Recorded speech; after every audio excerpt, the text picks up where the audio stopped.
Que ce camp, contrairement à beaucoup d'autres en France, n'était pas en pleine campagne, mais juste à côté de, vraiment dans le bourg, on peut dire, puisque on a voulu montrer par cette maquette que bon, la boucherie, tout ça, la gare, tout était à côté, donc la population ne pouvait pas ignorer. Tandis qu'ici, il y avait les gens qui allaient à la gare d'abord, et d'ailleurs, il y avait la route qui passait là, il y avait peu de gens, parce qu'il y avait des gens de la ferme de logerie, et puis des bergères qui avaient le droit, qui avaient laissé passer pour passer là, mais ils pouvaient parler avec les gens de l'extérieur. Et d'ailleurs, d'emblée, c'est ce qu'ils ont dit, ils ont remarqué qu'ils pouvaient dire bonjour, etc.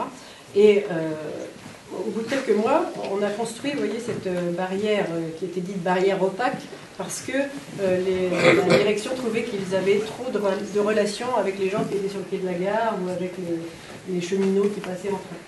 Ces objets que nous avons trouvés, donc nous connaissions l'existence de quelques-uns, et nous en avons trouvé au moins une centaine.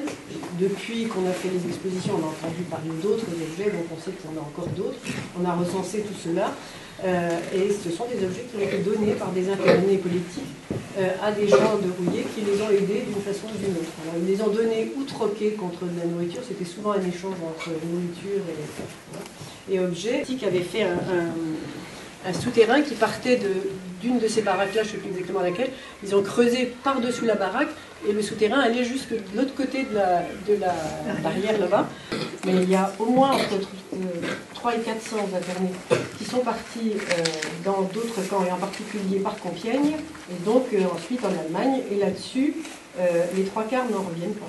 Comment vivaient-ils dans ce camp? D'abord, ils y mangeaient mal, ils y mangeaient quand même, il ne faut pas dire.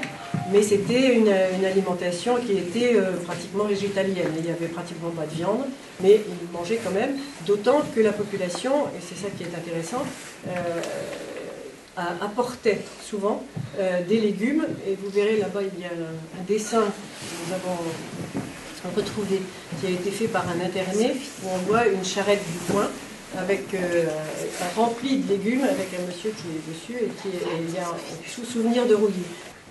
Les choses ne sont jamais très simples. Il y en a qui sont d'un côté, il y en a qui sont de l'autre côté. Il faut faire attention quand on porte des jugements et quand on a une échelle de valeur à établir par rapport à l'histoire. L'histoire n'est jamais simple.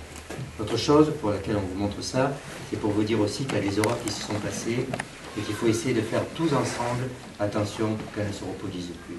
Souvenez-vous de ce qui s'est passé pendant l'histoire, souvenez-vous de tous ces gens qui sont morts et essayez de faire en sorte, vous qui êtes jeunes, qui allait nous succéder un jour, que autant que faire que possible, ça ne se reproduise plus. Alors, ça s'est passé ici, n'oubliez jamais ça.